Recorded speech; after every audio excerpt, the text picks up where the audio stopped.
actually went in and I defined his cheekbones a lot more.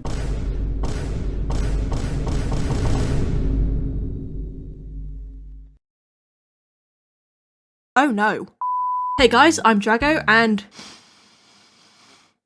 Boy, why are you making me do this again? I can't believe you've done this. Yeah, we're back for part 2 of Garten of Banban redesigns, which means it's time for me to lose more brain cells by looking at these characters. This is actually my second time doing this voiceover because the last one I did, I was actually quite critical of the game, which, yeah, I really don't like it, but I was actually going over the line of being quite mean, so I decided, you know what, I'm gonna do this shot one and I'm gonna do this again, and I'm just talking about my own design process and stuff rather than giving my opinions on the game, because that's not what this is about. This is an art channel, not an opinion channel, commentary channel, drama channel, whatever you want to call them. This is an art channel. We're focused on the art. But anyways, thank you for the support on the last one. I really appreciate it. And if you do want a part 3, then comment down below, leave lots of likes. Let me know what characters you'd like to see me redesign, and I will consider doing a part 3. Consider being the key word there. Give me enough likes and I'll do it. But yeah, onto the designing.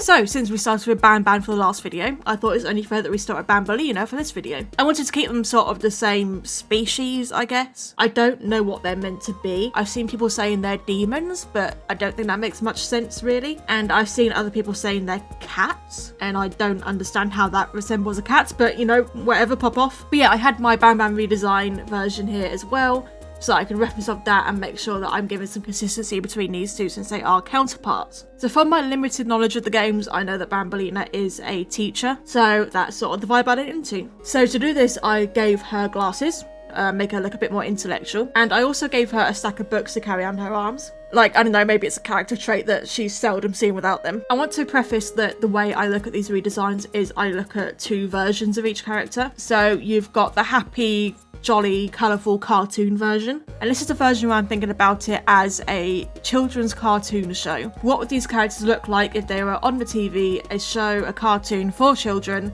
And that's what I did for the last lot, and that's what I'm doing for this lot. So last time we had Banban as the principal, Jumbo Josh is the jock student at the school, and Appealer Bird I had sort of as the friendly neighbour. Here, Banbaleena is the teacher, at least the main teacher of the show. So that was the character trait, personality and design that I was leaning into. And that's how I think of it, that we have this cartoon version, and then we have the version that would be seen in-game chasing you.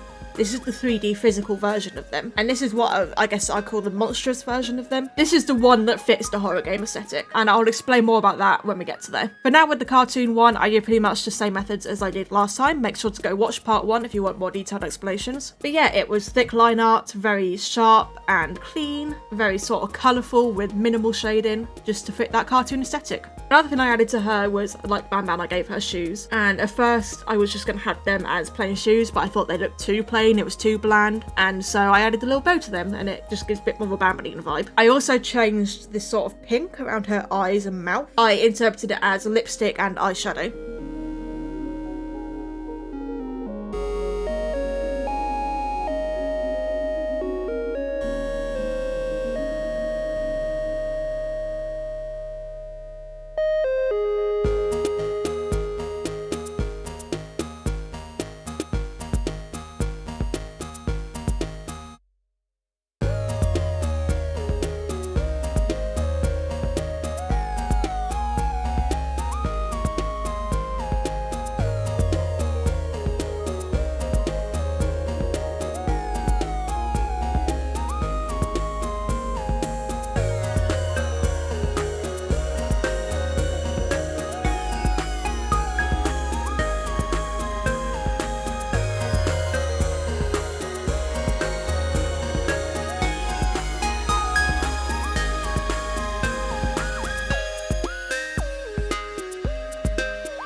With the cartoon form done, it was going on to the monstrous form, and I wasn't 100% sure what I wanted to do here at first. I was sort of thinking about this freakishly tall monster. I sort of had Enderman vibes in my head, so I definitely went for a freakishly tall vibe, tall and skinny. I thought it's sort of a opposite to Banban. If Banban is sort of the more bulky demon, then Banbaleena could be the opposite in being taller and skinnier, just giving this nice contrast between the two of them and really separating their characters a bit more, which even though they're counterparts, it is important to have them have their distinct personalities and separation so they don't blend into each other and just seem like recolors of each other, which they kind of do in game, but that's neither here or there. Took me a couple of goes against something I liked here though. The first thing I went for almost looked like a Pokemon, honestly. You know Gen 8 Sword and Shield? You had the Dynamax and Gigantamax. This looks like a G-Max Pokemon. It looks like if you took one of the Pokemon and you G-Maxed it. It didn't look like a scary horror game monster. So I took a little bit of a break walking away from it for a bit to have a think. And I was sort of thinking I definitely wanted to keep the freakishly tall thing, but I thought if she's so tall, she's not going to fit in the room. She's going to be constantly bent over. Therefore, she's going to have this constant hunch. And I thought that is something I can play into. That is something I can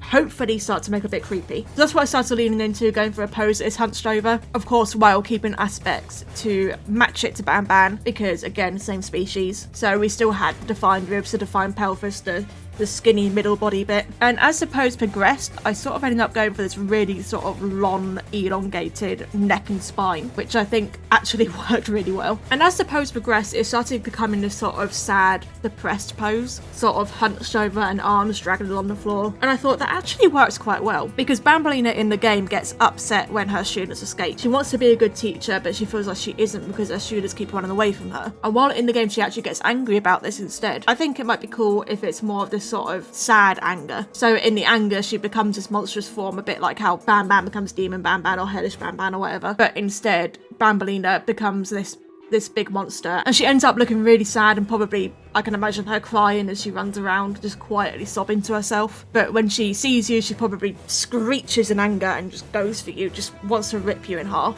So I played into that with the face with this really uncanny, runny, sad smile. I think if you saw this thing running towards you in the corridor, you would actually shit your pants. Like, this thing is kind of terrifying. Imagine this fully 3D modelled in a dark environment. No thanks. Another thing I did is I considered the silhouette of the character. When you're doing character design, figuring out the silhouette is as important as the actual look of the character. You can't just rely on colours. Of course they are important, but if you do that, then your character may just become a recolour of another character. You may end up with same face syndrome and stuff. Banban and Banbaleena in the game are a perfect example. If you look at them just as their silhouettes, just black silhouettes, you'd struggle to tell who's who. You probably couldn't. The only way you could is to just see a bit of the bow of Banbaleena sticking out. That's the only way you could tell. And that's honestly not good character design.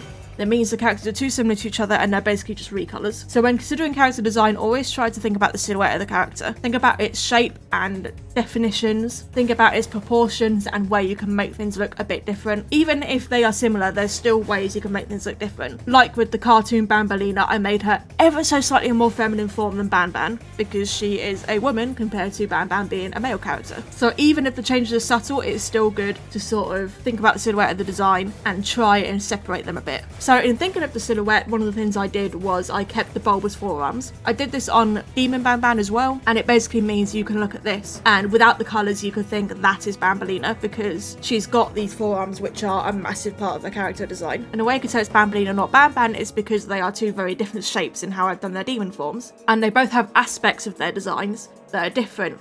For example, in the silhouette, you'd be able to see Banban's long tongue sticking out, and also the tips of his party hats, which is a big indicator of it being Banban. While in the Banbaleena one, you can probably see a bit of her bow and stuff, and that's a big indicator that it's her. As usual, I went for a thinner line art, make it a bit more realistic, and I used a watercolour brush to add some shading and texturing.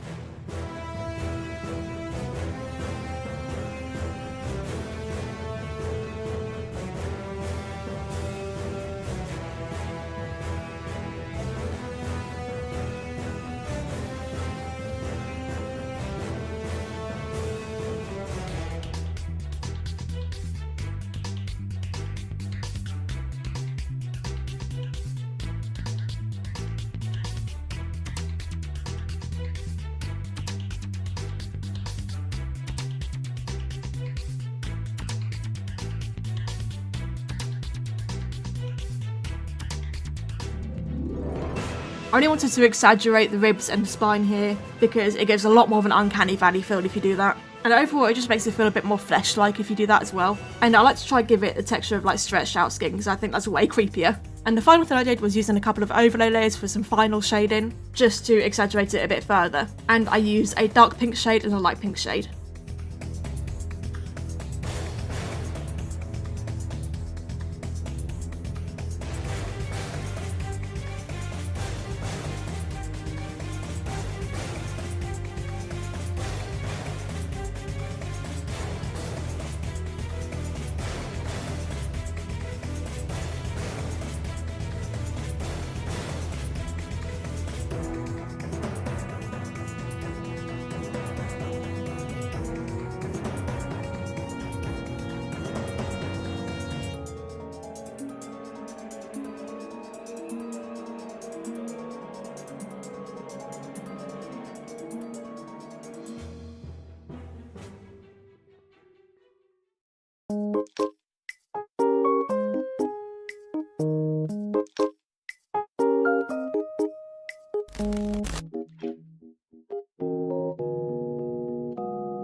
So when I decided to redesign Flynn, I thought I would have a great time in this one, it'd be quite easy. But then I realised there's not much to change with this character, but at least I had a clear image in my head of his cartoon form. Really, it kept his general shape and vibe. The main thing I changed was how he sort of carries and holds himself. So I still gave him this grumpy look with his one singular eye. And when it's just one eye and no mouth, it is important to really emote with that eye so you can see what the character is thinking and feeling. Otherwise it will just look flat and weird, especially if this character is supposed to have a sentient personality.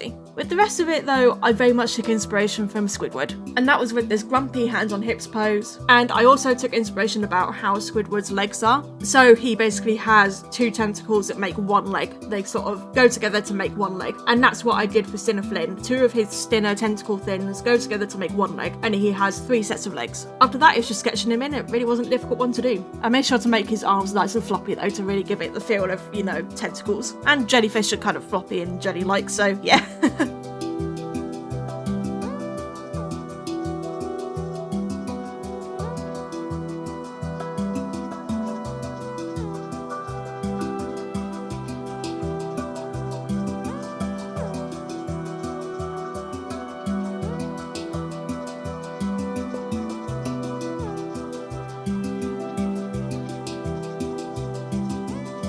Now, while I had a clear image for the cartoon form, I didn't have much of an idea for the monster form. I was trying to think, how do you make a jellyfish scary? Like, what do I do with it? And I sort of ended up going for this Cthulhu vibe, almost. So while I kept the ridges of his body, I made the middle curve up a lot, almost as a mouth, and I made it so a majority of the tentacles are coming out of that part. And it almost gives this feel of the tentacles that Cthulhu has coming out from his sort of mouth area. And Cthulhu is like classic monster, like you can't go wrong with that, so, you know, there you go. I also wanted to play into the psychic tendencies that Flynn has. So one thing with like the psychic world, I mean I may be wrong, but this is what I associate with it, is having the sort of third eye. And Flynn only has one eye, so obviously I can't just suddenly give him 3. But then I thought, what if I have his one big eye as the main third eye, and then there could be another 2 eyes underneath, but they're not actually eyes. Some animals have patterns that look like false eyes. These are for camouflage and defense. And so I thought these could just be patterns on him that look like false eyes, and it'll give this idea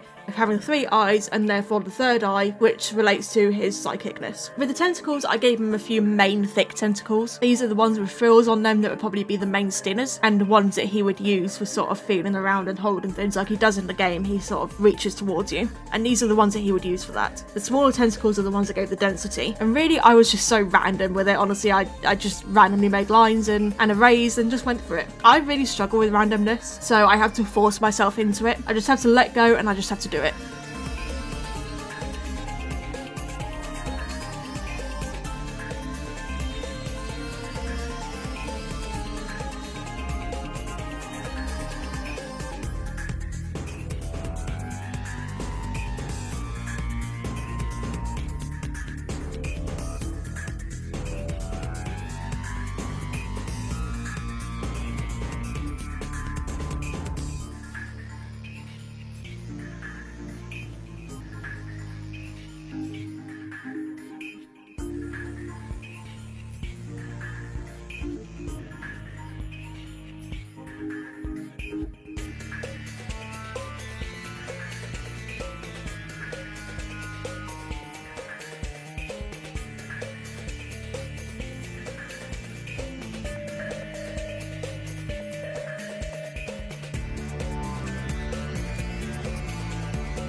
So with the colouring, I really wanted to lean into it being a jellyfish. So jellyfish usually have a translucent body. So I made this body a lighter colour at first and just slowly worked into the middle with darker and darker shades of orange. Because in the middle is more matter, it's more material and it's denser, so it'll look darker.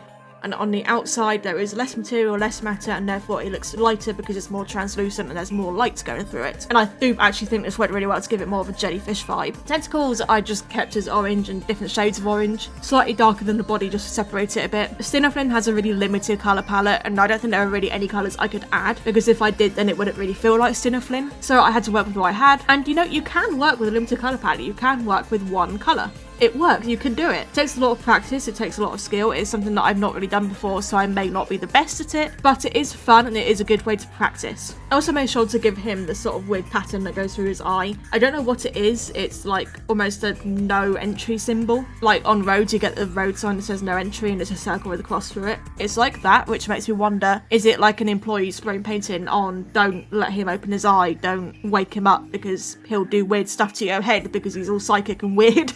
I don't know, I can't believe I'm thinking about the lore of Banban right now. I'm just gonna shut up now before my brain rots.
So I've done Banban, I've done Banbaleena, and it is only fair that I now do the opposite of their name, which is Nabnab. I have absolutely no idea what Nabnab is supposed to be. Is that a spider? Is it its weird own original species mutant thing? I do not know. So originally I was going to make him a spider, but then I remembered people really hated that I made Jumbo Josh just a gorilla, so I thought I'll lean more into his original design here and his original shape. So I was thinking about his place in the cartoon, and I was thinking about how his name is Nabnab, which is just Banban backwards. And I started to think maybe he's like a failed Banban. Like these creatures were created by the Javanium or whatever it's called. So I ended up thinking, what if Nabnab was like their first attempt at Banban using this Javanium stuff? But it went wrong and we ended up with the wrong colour, we ended up with this twisted mutant. Because, you know, he has some Banban characteristics to him. He has the large open mouth with the tongue, and he has the party hat, which is a trait of Banban. So I was leaning into the idea that he wasn't originally in the cartoon. And when they tried to make Banban, this came out and they had to come up with an explanation for it. So they added him into the cartoon and they sort of made him into this like nice smiley creature, and they had to come up with explanations for things. My explanation is that in the sort of lore of the cartoon that he almost looks up to and idolises Banban, which is why his name is Nabnab, which is why he has the party hat, and which is why I also gave him a tie, because I gave my Banban redesign a tie. And I think it was a pretty decent direction to go in with this. Another thing I added was like a stitched up scar going down his body, and I thought this could be a way that they're trying to explain the big open mouth Nabnab has. And so it's like, oh no, it's not a mouth, he just has this surgical scar, it's fine. And it's like they're trying to teach the kids the moral of don't judge people's bodies, you know, everyone's different and stuff like that. This is just me sort of thinking about how the cartoon show universe would work. But yeah, that was my thought process with Nabnab. I also gave him this really polite and sort of awkward pose. He kind of looks like a Minecraft villager, but it's fine. Now, monstrous Nabnab is where I had the ideas. This guy is twisted, he is aggressive, and he just will eat you whole.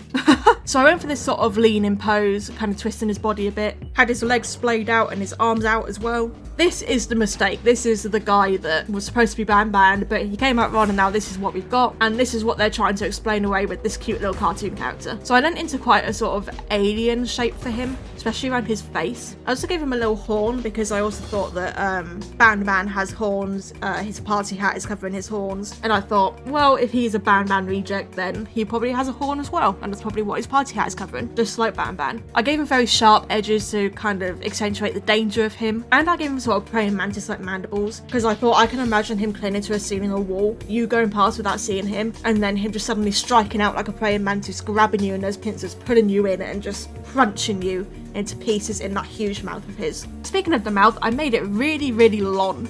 Like, so long it is past the length of his body. I really went into Uncanny Valley vibes with that, because a mouth that big that is so big that it hands beyond the body is quite creepy to think about. I was also only going to do one row of teeth. Then I started to think about a lamprey eel mouth and how terrifying those are. And if you don't know what a lamprey eel looks like, don't Google it, you're going to regret it. But I went into that with the different circular rows and layers of teeth. Lots and lots of layers that just gradually go in further and further into the mouth that just are going to grind and crunch on you. If this guy gets you, it's probably a very brutal, very painful death. I initially wasn't going to add the tongue because I couldn't find a way to fit it in. But after a few tries, I actually managed to get it to work. Because while I couldn't get it to work before, I didn't really want to have it in there.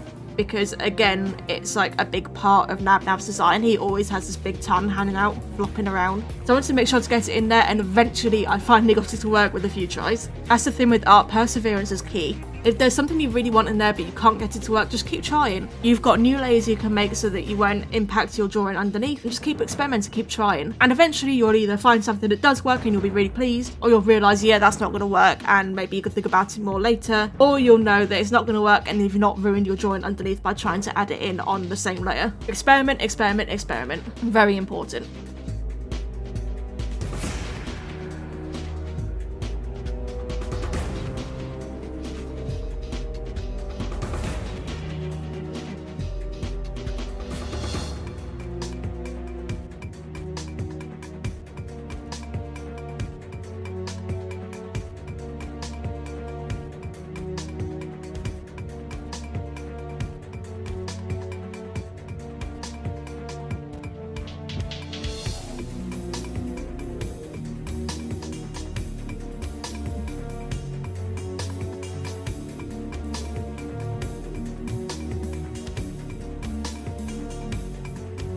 With his colours, I just really desaturated Banban's colours. I mean, Nabnab. The amount of times I've had to cut parts out of this because I kept saying Banban rather than Nabnab. But yeah, really desaturated his colours because the bright blue just doesn't work, I don't think, not for a realistic form. Maybe if we knew he was toxic, it would work, because in nature, if you see a very brightly coloured animal, that's them warning you that they are toxic, they are either poisonous or venomous. Like the poison dart frogs, they are brightly coloured, which is telling you, I am poisonous. You've got different types of snakes with really bold, colourful patterns telling you that they are venomous. You've even got some animals like the blue tongue skink, which isn't toxic in any way, shape or form, but it has a very blue tongue that it sticks out in a defensive way to make its predators think that it is toxic and not eat it. Going way off topic there. Nabnab, as far as I wear, isn't toxic, so having bright colours like that, it doesn't really work.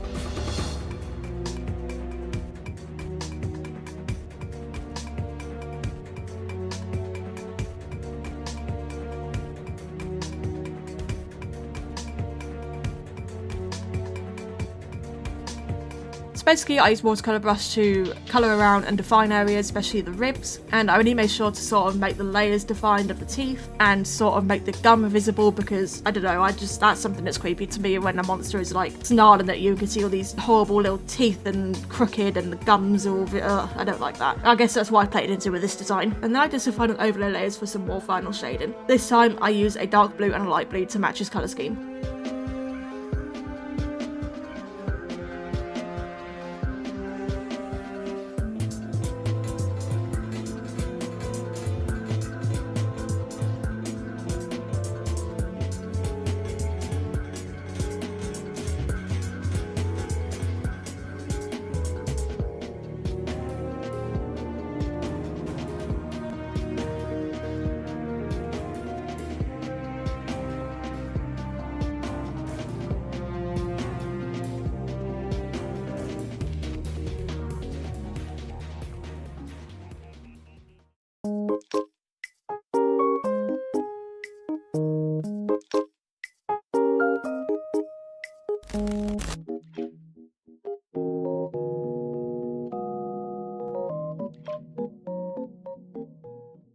And there we have it. That is 3 more Garten of Banban characters all redesigned. My brain cells are gone, but it was worth it. Worth it for you guys, for entertainment for you guys, because I just like to make you all happy. I like to make all your days better. Let me know down below which of these redesigns is your favourite. Personally, in terms of the cartoon one, I like Flynn the best. I think he has the most sort of personality to him. But in terms of the monster version, I like Nabnab the best. This guy gives me the creeps. I do not like him. Why did I draw this? But yeah, if you do want a part 3, then comment down below what characters you'd like to see redesigned. I will consider doing a part 3, maybe leave likes and I'll think about it, you know, just give me a few likes please, I don't know why my voice has gone so high. Yeah, anyways guys, thanks so much for watching. If you did enjoy, leave a like, maybe consider subscribing, I would really appreciate it. And I will see all you wonderful people in the next video. Bye!